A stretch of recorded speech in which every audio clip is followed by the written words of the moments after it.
Hoy les traigo La calle del niño perdido. Soy Luis Mendoza, periodista independiente. Me dedico a registrar historias que la ciudad prefiere callar, calles que desaparecen de los mapas, barrios borrados por la gentrificación o por la vergüenza. Pero nunca había encontrado algo tan fuera de lugar como la calle del niño perdido. Todo empezó buscando material para un reportaje sobre calles antiguas de la colonia San Rafael. En un plano de 1972 encontré el nombre con claridad: Calle del Niño Perdido, justo entre Serapio y Rendón y Say Carnot. Pero en el plano del año siguiente, 1973, ya no estaba. No la renombraron ni la absorbieron, simplemente no existía. En los archivos del periódico Universal hallé una nota de ese mismo año: tragedia en el orfanato San Felipe. Inundación causa de la desaparición de varios menores. Autoridades sellan los drenajes para evitar infecciones. Lo inquietante fue un documento anexo, sin membrete oficial, que mencionaba área sellada por orden del ingeniero a cargo Mendoza L. Mi apellido y mi inicial. Al principio pensé que era una coincidencia, pero la fecha, abril de 1973, coincidía con el año en que mi abuelo trabajaba en el departamento de obras públicas. Jamás habló de eso y murió antes de que yo naciera. Mi madre tampoco recordaba detalles, solo que mi abuelo se negó a volver a esa zona. Intrigado, pedí acceso al archivo urbano. Me reenviaron a un sótano polvoriento con cajas numeradas. En una de ellas encontré una carpeta marcada con lápiz rojo: Niño perdido, S.J. Dentro había recortes de periódicos, planos del alcantarillado y una foto de un grupo de 12 niños y una mujer de mirada cansada. Director del orfanato. Frente a un edificio de fachada húmeda. En el fondo, un letrero casi legible: Calle el Niño Perdido, número 13. Entre los papeles había algo más: una carta sin firmar, con letras torcidas, escrita en papel infantil. Decía: los juguetes ya no quieren dormir. Dicen que abajo hace frío y que papá Mendoza no los escucha. Dicen que si bajamos, jugaremos para siempre. Me escalofrió fue inmediatamente. Guardé la carta en mi libreta y decidí que este sería mi siguiente reportaje. No era solo una leyenda urbana, era una borradura oficial, una calle, un orfanato y una historia que alguien había querido enterrar. Esa noche, mientras revisaba mis notas, sentí algo extraño, un golpecito constante, metálico, como si algo vibrara dentro de la maleta. La abrí y vi que el sobre con la carta se había manchado con un pequeño círculo de humedad. En el centro del papel, sobre las letras, un punto gris parecía expandirse lentamente, formando un rastro, una línea, como un camino diminuto. Lo más raro fue que ese golpeteo no provenía de la maleta, sino del piso, justo debajo de mi escritorio. 3 golpes suaves, luego silencio, y entonces un leve sonido mecánico, infantil, un giro de una cuerda de metal y una pelota rebotando. Después de escuchar ese ruido bajo mi escritorio, pasé 2 noches sin dormir. Quise convencerme de que era solo mi mente sugestionada, pero el golpeteo volvió, siempre a la misma hora, las 3:13 de la madrugada. A veces solía variar también entre las 12 de la noche. Esa cifra empezó a obsesionarme. Esa hora me causaba estrés. Busqué entre los papeles del orfanato y encontré un registro del expediente 313 SF12. Material recuperado del sótano del orfanato San Felipe. El documento estaba sellado como clasificado para un viejo contacto del archivo municipal. Me dijo que si quería respuestas, hablara con un exfuncionario jubilado llamado Don Hilario, que trabaja en la Dirección de Urbanismos en los años 70. Lo localicé en una casa de la colonia Doctores. El hombre era delgado, con los ojos muy nublados por la catarata, los ojos casi cerrados por la edad. Apenas podía sostener el cigarro que encendía cada 5 minutos. Cuando le mencioné calle El Niño Perdido, se le cayó el encendedor. Esa calle, susurró, no existe desde que la taparon con concreto. No fue por la inundación, fue por los juguetes. Me observó un largo rato y al notar que no fingía curiosidad morbosa, fue al cuarto del fondo y regresó con una caja de madera.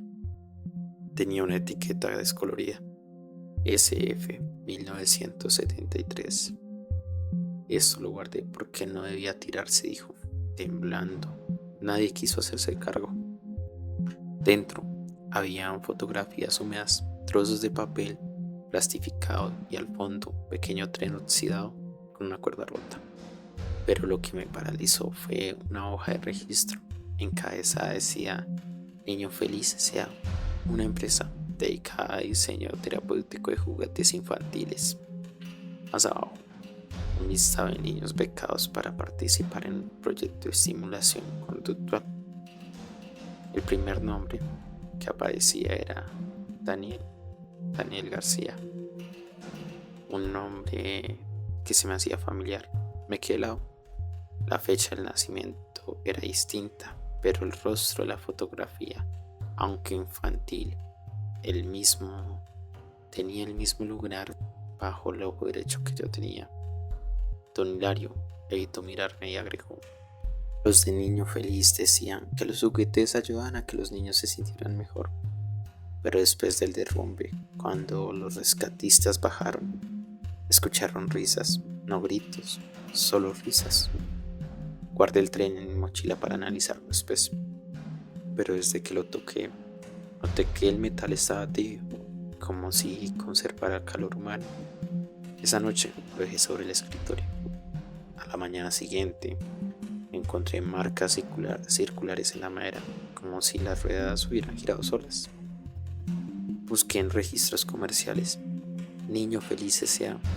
No tenía rastro en el SAT ni en la Secretaría de Economía, pero encontré una mención perdida en una revista de la época. La nota decía: proyecto experimental para niños huérfanos con dispositivos que ayudan a calmar la ansiedad de forma posible.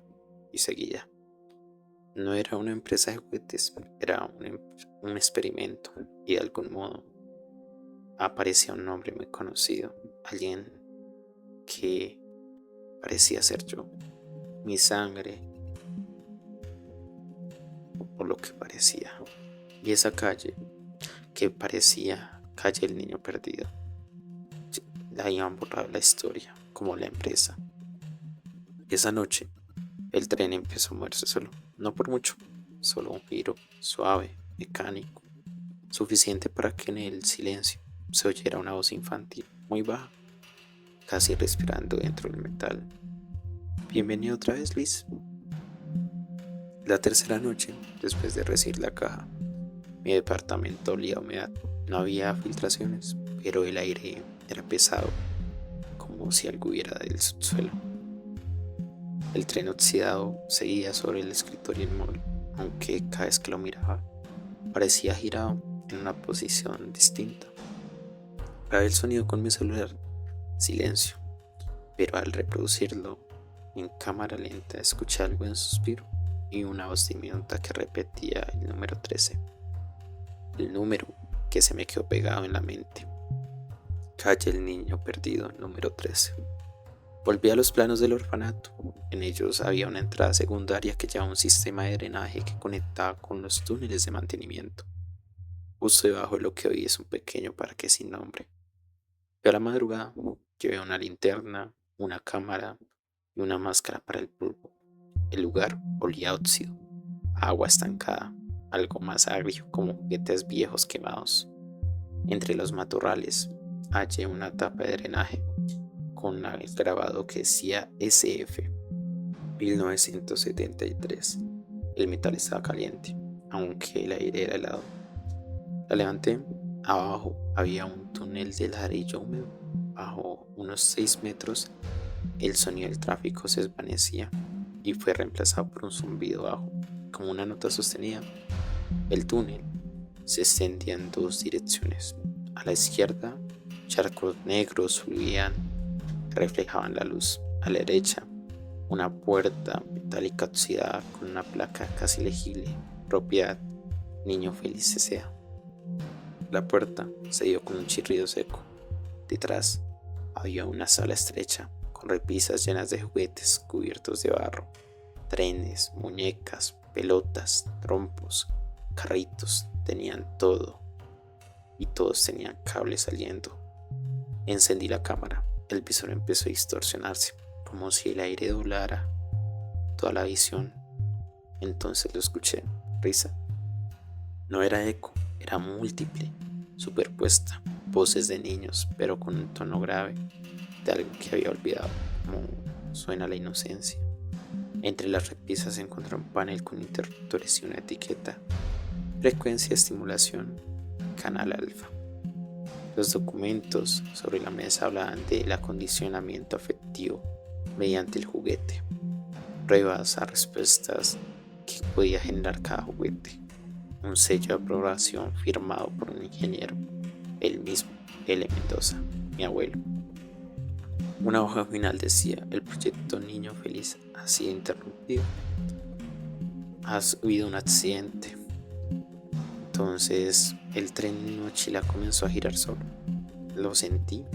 Las luces parpadearon y en las sombras vi figuras pequeñas avanzar entre los charcos, descalzas, con la piel hinchada como si aún conservaran el agua de 1973. Una voz clara se filtró entre el eco: Papá Mendoza, no nos tapes otra vez. Corrí hacia la salida, pero el túnel ya no era el mismo. Giraba sobre sí mismo, cambiaba, y cada paso me volvía a la misma puerta. El zumbido crecía, mezclado con risas y el chirrido de la cuerda metálica. Al final, cuando logré salir a la superficie, el parque estaba en silencio, pero en el suelo, bajo mis botas, aún vibraba el sonido del tren. Y esa noche, cuando revisé el video, vi algo imposible. Pero no estaba solo en la grabación. Una docena de niños me seguían, caminando detrás de mí, perfectamente alineados, todos tomados de la mano. No pude dormir, pasé toda la noche viendo la grabación en bucle. En cada repetición, los niños se acercaron un poco más. No era una ilusión, era el archivo que cambiaba cada vez que lo abría. En la última versión que lo repetí, directamente vi los niños detrás de mí. Y tenía un número grabado, uno de los niños, en el pecho, número 13. No podía dormir. La voz de mi abuelo resonaba en mi cabeza. Todo lo que enterramos termina regresando. A la mañana siguiente, fui a buscar a la única persona que podía saber algo: doña Rosa, la antigua enfermera del orfanato. Vivía sola en una casa al borde de la autopista, rodeada de jaulas vacías. Cuando vio el tren en mis manos, palideció. Tú eres Mendoza, tú eres el niño en la foto, susurró temblando. Ellos nunca dejaron de jugar. Le pedí que me explicara. Me contó que durante los años 70, la empresa Niño Feliz intentó algo que se disfrazaba de ayuda. Un programa para que los niños estuvieran bien, para que fueran más felices. Pero todo salió de control. Cuando sucedió el accidente, cuando se inundó ese edificio, cuando quedó sepultado y todos trataron de cubrirlo, incluso los periódicos. Pero Rosa sabía la verdad. Los cuerpos nunca se recuperaron. Antes de despedirme me dio una cinta vieja y me advirtió: si escuchas la melodía completa, ellos te van a encontrar. De vuelta en mi apartamento, metí la cinta en una grabadora antigua. El sonido era suave, casi infantil, un compás de caja música que se repetía una y otra vez. Luego una voz susurró: ¿quieres jugar, Luis? La habitación se enfrió, las luces parpadearon y el tren sobre el escritorio empezó a moverse solo, girando cada vez más rápido. El aire olía a quemado y a humedad. Las paredes vibraban al ritmo de la melodía. Intenté apagar la grabadora, pero el botón se hundió y no volvió a salir. Las sombras se movieron por sí solas, tomando forma de niños que salían del reflejo de la pantalla. Tenían los ojos vacíos, pero sonreían. Uno de ellos alzó la mano. En sus dedos sostenía una llave oxidada con una pelota en su otra mano. Vuelve a casa, dijo. El tren se detuvo, la cinta se rompió, pero la música seguía sonando dentro de mi cabeza. Entonces lo entendí. El hogar que mencionaba no era mi apartamento, era el túnel, era el lugar donde todo comenzó.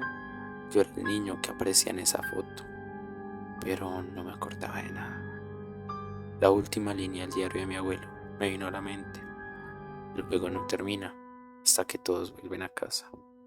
Miré por la ventana, en el parque, justo donde había estado la tapa del drenaje. Docenas de siluetas pequeñas esperaban inmóviles bajo la lluvia. Sonreían.